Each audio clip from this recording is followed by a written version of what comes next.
C'est fou comment les gens sont capables de se mobiliser. Imaginez si on faisait ou si on avait fait la même chose pour la crise climatique. Je sais qu'en ce moment, l'important, c'est vraiment de se mobiliser pour la pandémie, mais la crise sanitaire ne doit pas nous faire oublier la crise climatique. Allô tout le monde! Donc, j'ai demandé cette semaine sur Instagram qu'est-ce qui vous intéresserait comme vidéo dans les prochaines semaines et il y a 3 réponses qui m'ont particulièrement intéressée. Donc, 1. Comment le système de santé peut être plus écolo? 2. Des conseils pour la bouffe survivaliste. Et 3. Mes boutiques préférées québécoises. Donc aujourd'hui, je vais me concentrer sur la première suggestion, qui est une suggestion de Cyril Boulila, qui est étudiant en médecine justement. Et pour les 2 autres questions, je vais faire ça dans une vidéo la semaine prochaine. Mais avant de commencer, j'aimerais juste faire une parenthèse sur les impacts positifs et négatifs du coronavirus sur la crise climatique. J'ai parlé dans une vidéo au tout début du confinement de la nature qui reprend ses droits. Et oui, ça c'est un des impacts positifs, mais il y a des impacts négatifs aussi. D'ailleurs, j'ai lu dans Le Devoir que le gouvernement Trudeau poursuit ses démarches pour accélérer les forages pétroliers en milieu marin. Donc, il mène présentement une consultation publique dans le but d'éliminer les évaluations environnementales exigées pour les forages exploratoires à l'est de Terre-Neuve. Donc, pour ceux qui ne savent pas vraiment c'est quoi, c'est quelque chose qui est vraiment désastreux pour l'environnement. Là, on parle d'une hausse des GES si on continue ce projet-là. Comme effet doux amer, je dirais aussi qu'en ce moment, les gens ont besoin de la nature, veulent retourner en nature, mais ils peuvent pas parce que, bon, on peut pas vraiment se promener entre les régions, puis il y en a qui ont juste pas de chalet, les parcs nationaux sont fermés. Donc, j'ai peur aussi que quand le confinement va se terminer, tout le monde va se pitcher sur les parcs nationaux, ce qui va peut-être engendrer quelque chose de plus ou moins bien pour la biodiversité. Puis, il y a aussi le fait que, bon, oui, en ce moment, on peut voir des montagnes qu'on pouvait pas voir avant, mais est-ce que tout ça va être oublié une fois qu'on va avoir recommencé les activités économiques? Ça, c'est à suivre, mais c'est bien qu'on se pose la question. Et pour enrichir mon propos, je suis allée demander à un professionnel du domaine ce qu'il en pensait et s'il y avait des choses à dire par rapport justement à l'environnement avec la crise climatique. Gabriel? Oui. Qu'est-ce que tu aurais à dire en lien avec le coronavirus puis l'environnement? Tout est relié à l'environnement, Maude. Tu sais, la preuve, c'est que Horatio, en ce moment, il y a une petite épingle. Puis la petite épingle, il y a 17 couleurs là-dessus, puis c'est les 17 couleurs qui représentent les secteurs du développement durable pour l'ONU. En fait, tout est relié avec l'environnement, puis en ce moment, on est en train de parler de résilience, dans le fond, face à la crise sanitaire, puis la résilience, dans le fond, c'est un petit peu ça qu'on veut avoir en environnement. On veut avoir une plus grande autonomie dans notre agriculture, on veut acheter local, c'est toutes des recommandations qu'on fait, nous autres, là, dans le fond, en environnement. Puis c'est intéressant parce que une des plans de relance économique que le gouvernement met beaucoup de l'avant, c'est investir dans les transports collectifs. Parce qu'au Québec, on a des compagnies qui font des autobus, qui font des trains, on a de l'aluminium, on a de l'électricité propre, puis on importe du pétrole pour les voitures, etc. Fait que notre économie est beaucoup plus proche des transports collectifs que de l'auto-solo, mettons. Fait que c'est intéressant parce qu'avec la crise sanitaire qu'on a en ce moment, on est peut-être en train de réorienter notre économie puis notre manière de vivre autour de quelque chose de plus sain pour l'environnement, puis également plus sain de manière sanitaire. Donc, on est en train de parler de développement durable, indirectement. Fait que ça peut être pas pire. Donc, merci à mon copain Gabriel, puis j'aimerais ça qu'on continue ces belles réflexions-là malgré la crise climatique en ce moment. Donc, si on passe au système de santé, je trouve ça super intéressant cette question-là en ce moment parce qu'on s'entend qu'en ce moment, je sais pas combien de millions de tonnes de déchets dans le monde peuvent générer le changement de masque, le changement de gants, le changement de chemise à chaque, je sais pas, là, heure, chaque fois qu'on change de département. Et évidemment, on peut pas dire aux professionnels de la santé de ne pas le faire parce que la priorité c'est de ne pas propager les microbes.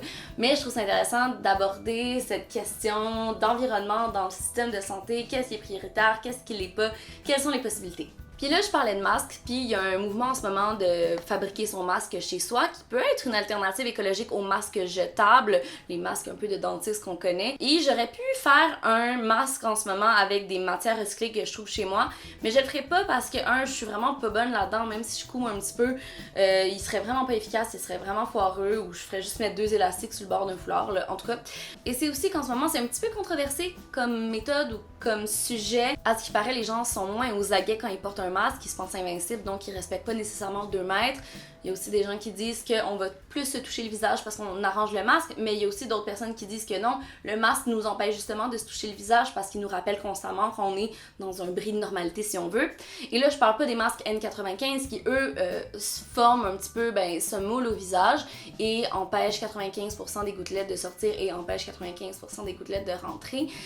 Mais ceux-là sont réservés aux professionnels, je le répète, mais je parle bien des masques maison, des masques de dentiste comme je disais.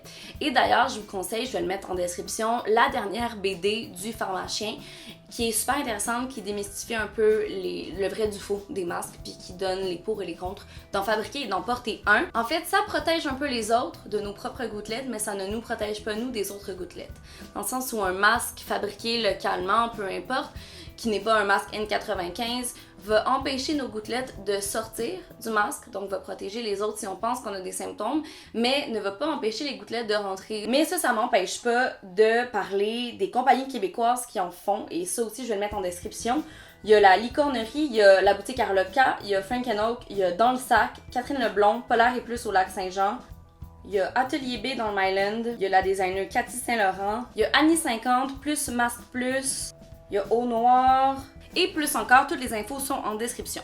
Donc ça c'est dit, mais aujourd'hui je vais plus parler de comment rendre le système de santé, donc les hôpitaux, plus écologiques. Je sais que c'est pas la priorité en ce moment, mais comme je disais en intro, faut vraiment pas oublier la crise climatique avec cette crise sanitaire. Voici donc des exemples des initiatives de comment rendre les hôpitaux et le système de santé plus verts.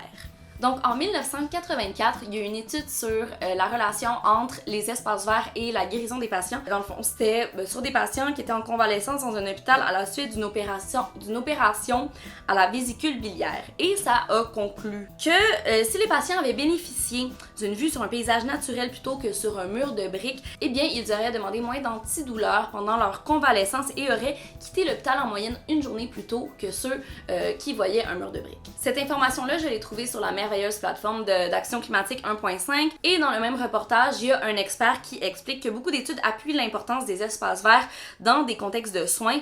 Il y a vraiment un lien direct avec la convalescence plus courte, une réduction des complications, une diminution de la prise d'antidouleurs, etc. Et le nouveau pavillon du Centre hospitalier universitaire Sainte-Justine a justement misé là-dessus, avec entre autres des jardins intérieurs, un toit vert au-dessus du stationnement, des plantes et de la lumière naturelle dans les chambres. Donc ça, c'est rare avoir des fenêtres dans les chambres, mais l'aménagement, l'architecture de ce nouveau pavillon-là a été pensé en fonction de ça. Et là, vous allez me dire, oui, ça c'est bon pour les patients, mais c'est quoi le lien avec l'environnement? Ben tout simplement, moins d'asphalte égale moins d'îlots de chaleur. Vraiment, ça, il y a plein d'études qui le prouvent et il y a plein d'exemples de stationnement, etc. Et donc, il y a entre autres une récupération de cette chaleur et Sainte-Justine a réalisé une économie annuelle du coût de l'énergie de 28%. Il y a manière d'installer de la géothermie dans les hôpitaux ou des appareils de plomberie à faible débit pour économiser de l'eau. Et non seulement il y a du gazon sur le toit du stationnement, mais le stationnement est aussi pensé en fonction de ceux qui utilisent le transport actif, donc c'est sécuritaire pour les cyclistes et les piétons.